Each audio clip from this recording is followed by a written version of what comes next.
आप सबों का इस ट्वेल्थ क्लासेस में स्वागत है। और इस वीडियो लेक्चर्स में हम लोग काफ़ी इम्पोर्टेंट एग्जामिनेशन NTSC एग्जामिनेशंस के बारे में डिस्कस करेंगे। NTSC का फुल फॉर्म होता है नेशनल टैलेंट सर्च एग्जामिनेशंस। तो इसके बारे में हम लोग अच्छे से समझेंगे ये एग्ज़ाम्स क्यों इम्पोर्टेंट है और किस स्टूडेंट्स के लिए ये ज़रूरत है। NTSC का जो एग्ज़ाम्स है वो क्लास 10th स्टूडेंट्स जब क्लास 10th में होते हैं तो वो उस एग्ज़ाम्स में अपीयर हो सकते हैं।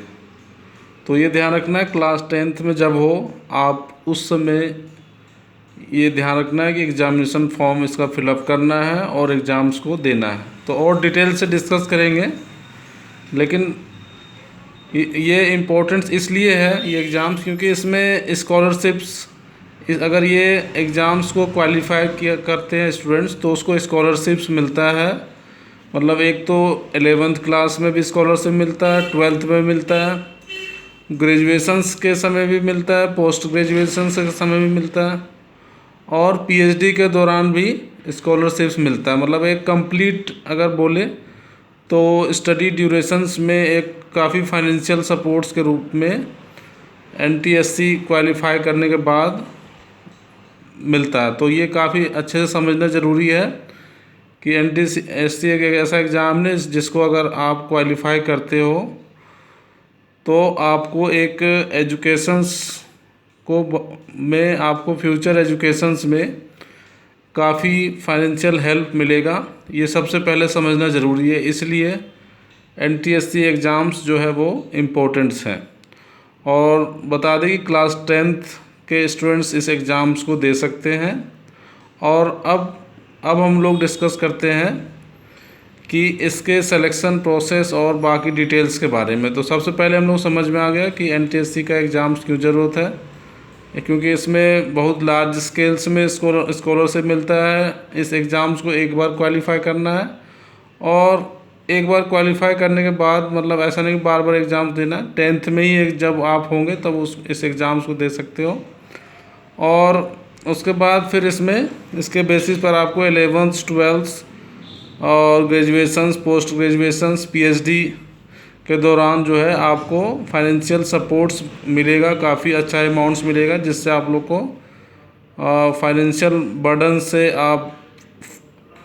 फाइनेंशियल बर्डन जो स्टूडेंट्स के ऊपर होता है वो काफ़ी कम हो जाता है यदि इस एग्ज़ाम्स को क्वालिफाई कर लेता है। तो अब हम लोग स्टार्ट करते हैं समझना डिटेल से। तो इसमें NTSC का जो सिलेक्शन प्रोसीजर है, मतलब NTSC का जो एग्ज़ाम्स होता है नेशनल टैलेंट सर्च एग्जामिनेशन, ये 2 स्टेज में होता है, ये ध्यान रखना है। एक तो स्टेट लेवल में होता है, जिस स्टेट में आप हो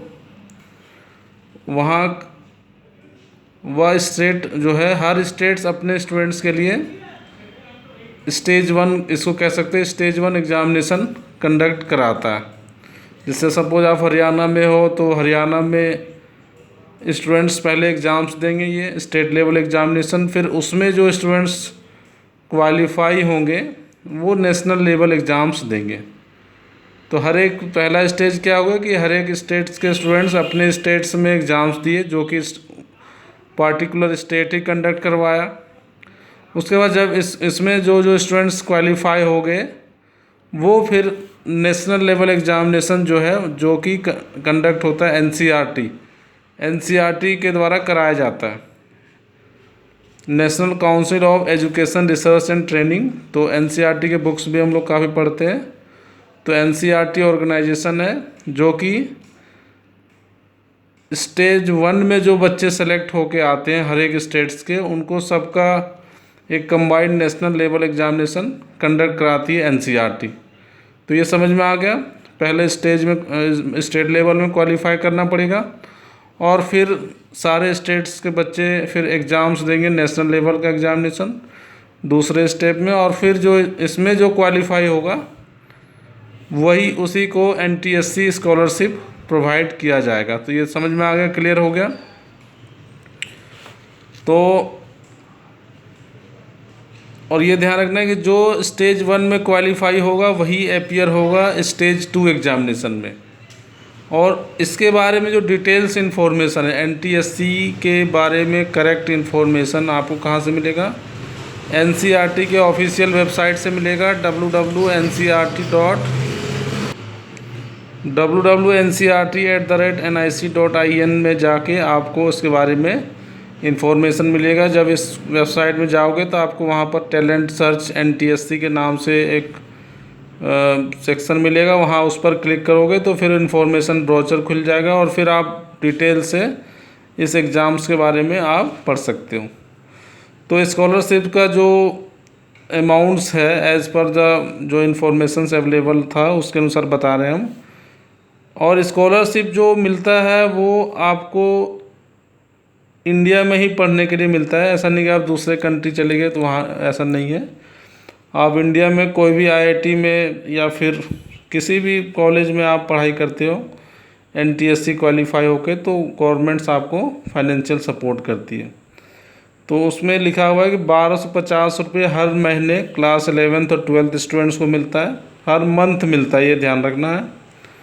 और 2000 rupees per month under graduate and post graduate students को मिलता है पर मंथ। मतलब अगर हम लोग अगर देखें पर मंथ, एक तो 11th क्लास में अगर देखें तो 15,000 के 16,000 के आसपास पैसे हो गए हर साल का। तो यहाँ 11th-12th में 32,000 के आसपास हो गए। फिर 2000 पर मंथ यूजी पीजी में, अगर यूजी 3 साल का है तो हम लोग समझ सकते हैं कि 36 इंटू 2000 72,000 यहाँ स्कॉलरशिप मिल गई यूजी में। पीजी 2 साल का है तो 24,000 वहाँ पर स्कॉलरशिप मिल गया। और उसके बाद पीएचडी में ये नहीं बोला है कि अमाउंट नहीं डिसाइड किया कितना मिलेगा, इसमें as per the UGC norms PhD करने के दौरान स्कॉलरशिप मिलेगा। मतलब एक कंप्लीट स्टडी पीरियड्स में स्कॉलरशिप जो है वो मिलता ही रहेगा इस एग्ज़ाम से क्वालिफाई करने के बाद। और कैसे अप्लाई करना है? Student study in class 10th, class 10th वाले इसको अप्लाई कर सकते हैं। अब थोड़ा इस एग्ज़ाम के बारे में और समझते हैं। जैसे एक तो स्टेट लेवल एग्जामिनेशंस जो होता है तो 2 पार्ट्स होते हैं, एक पार्ट 1 मेंटल एबिलिटी टेस्ट और पार्ट 2 स्कॉलस्टिक एप्टीट्यूड टेस्ट कहते हैं, सेट के नाम से फेमस है। और मेंटल एबिलिटी टेस्ट को मैथ्स के नाम से है। तो जनरली जो ये एग्ज़ाम्स जो होता है वो नवंबर के फर्स्ट वीक में होता है या फर्स्ट संडे में होता है, और एक दिन में दोनों ही पेपर्स होते हैं, तो एक ही दिन में होता है। तो स्टेट वाइज बता रहे हैं। तो पेपर 1 मेंटल एबिलिटी होता है 2 घंटे का, 100 क्वेश्चंस रहते हैं, 100 नंबर के होते हैं, मतलब हर एक क्वेश्चन 1 नंबर का होता है। टाइम ड्यूरेशन 120 मिनट्स होते हैं, मतलब 2 घंटे में 100 क्वेश्चंस। अच्छा, और कोई नेगेटिव, और यहाँ पर ये ध्यान रखना है कि सिलेक्शन क्राइटेरिया जो है only candidates qualifying on both the paper separately, मतलब सेट और मैट, मतलब मेंटल एबिलिटी टेस्ट और स्कॉलस्टिक एप्टीट्यूड टेस्ट दोनों में ही क्वालिफाई करना पड़ेगा सेपरेटली, मतलब दोनों में ही क्वालिफाइंग मार्क्स होंगे, उसको क्वालिफाई करना पड़ेगा। और ये ध्यान रखना है कोई नेगेटिव मार्किंग नहीं होता। पेपर 2 जो है वो मैट का तो समझ में आ गया। मेंटल एबिलिटी टेस्ट में 100 क्वेश्चंस, 2 घंटे, 100 नंबर, 120 मिनट्स, ठीक है, नो नेगेटिव मार्किंग। पेपर 2 जो है मतलब स्कॉलस्टिक एप्टीट्यूड टेस्ट जो है, एक दिन में 2 पेपर्स होंगे, ध्यान रखना है, 1:30 से 3:30 PM। और इसमें 100 क्वेश्चंस आएंगे। अब 100 क्वेश्चंस के अंदर साइंस रहेगा 40 questions, maths 20 question, social science 40 questions, तो टोटल हो गए 100 मार्क्स और 120 मिनट्स। और कोई नेगेटिव मार्किंग नहीं है, तो अगर आप सर नहीं भी आता तो भी आपको अटेम्प्ट कर देना चाहिए। अच्छा, और सिलेबस जो है ऑलमोस्ट जो है वो 9th और 10th लेवल का सिलेबस होते हैं, तो उसको आप अच्छे से कर सकते हो। साइंस मैथ्स जो भी है 9th 10th का, उसको आप अच्छे से तैयारी करना पड़ेगा।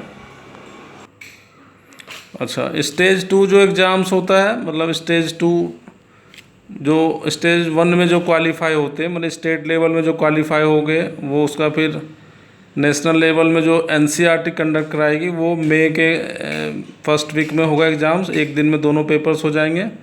और इसका पैटर्न लगभग सेम सी है जैसे हम लोग स्टेज 1 में पैटर्न था, जैसे एमएट सेट दोनों ही है। 2 घंटे का 100 क्वेश्चन 120 मिनट्स। और पेपर 2 जो है स्कॉलस्टिक एप्टीट्यूड टेस्ट, उसमें भी 2 घंटे का है, 40 क्वेश्चन साइंस के, math 20 question, social science 40 questions. अच्छा, इसमें और भी इम्पोर्टेंट, जैसे exam centre generally same states में ही होता है जो स्टेज 2 का एग्ज़ाम होता है। और हर एक क्वेश्चन 1 नंबर का हो गया, no negative marking, MCQ questions हो गया। मीडियम हिंदी इंग्लिश में तो अवेलेबल रहता ही है, बाकी भी लैंग्वेज में अवेलेबल्स होते हैं, तो इसको इन्फॉर्मेशन ब्रोचर में अच्छे से आप देख सकते हैं। ये काफ़ी इम्पोर्टेंट समझना है कि नंबर ऑफ क्वालिफाइंग कैंडिडेट्स जो है वो allotted for state union territories.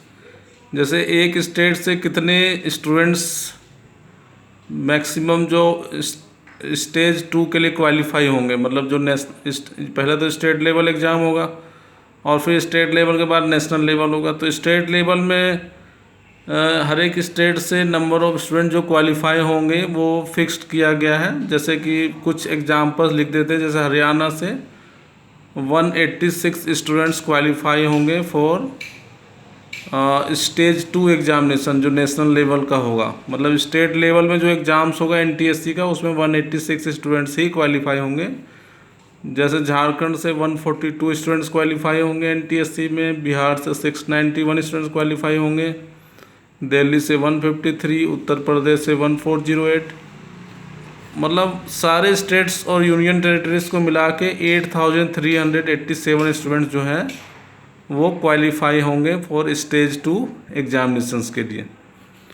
तो इसमें अब इसके बारे में और डिटेल से बाकी स्टेट्स में कितने होंगे वो आप यहाँ से देख सकते हैं। ncrt.nic.in में वेबसाइट में जाके टैलेंट सर्च NTSC सर्च करोगे, फिर इन्फॉर्मेशन ब्राउचर में क्लिक करोगे, फिर आपको ये वहाँ पर सारा डिटेल्स मिल जाएगा हर एक स्टेट से कितने नंबर ऑफ़ सीट्स हैं। और ये वेरिएशंस होते रहता है। तो 2018 से 19 और 2019 से 20 का ये इन्फॉर्मेशंस है। जैसे स्कॉलरशिप्स का कुछ रूल है, जैसे कि जो student science, social science, humanities, language, community, vocational studies जो ये सब जैसे जो पढ़ते हैं, मान लो जैसे BA कर लिए, MA, फिर PhD कर लिए, तो या फिर BCom, MCom, PhD कर लिए, या BSc, MSc, PhD कर लिए, तो उन लोगों को अप टू PhD तक स्कॉलरशिप मिलता है, ठीक है ना।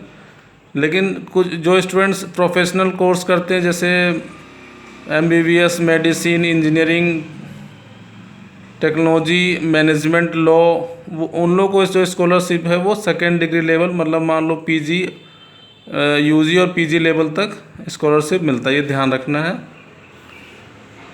और ये ध्यान रखना है कि स्टूडेंट्स को एवरी ईयर 60% मार्क्स होने चाहिए। और 9th क्लास में भी जब वो एग्ज़ाम अपेयर होगा तो 9th में उसको 60% मार्क्स होने चाहिए। और 9th और 10th सिलेबस जो है मतलब NTSC का जो सही प्रिपरेशन टाइम है वो क्लास 8 से है, क्योंकि कॉम्पिटिशन्स काफ़ी है, तो ये इसलिए पहले से ही मेहनत करना ज़रूरी है। और अप्रोक्सीमेट हर साल जो है 1000 से तो है लास्ट ईयर का, मतलब, लेकिन ये वेरिएशन होते रहता है। 1000 से 2000 के बीच स्कॉलरशिप इसको NTSC स्कॉलर्स क्वालिफाई करते हैं फाइनली। तो थैंक यू। आई होप ये वीडियो लेक्चर्स आप लोग के लिए हेल्पफुल होगा। और NTSC एग्ज़ाम्स के बारे में और भी इंफॉर्मेशन आप अच्छे से कलेक्ट करो और इस एग्ज़ाम्स को आप टारगेट करो। ये काफ़ी एक अच्छा अपॉर्चुनिटी है जो फाइनेंशियली वीक बैकग्राउंड से उनके लिए काफ़ी अच्छा ऑप्शंस है कि इसमें अच्छा करके आप अपने करियर को आगे बढ़ा सकते हो। Thank you.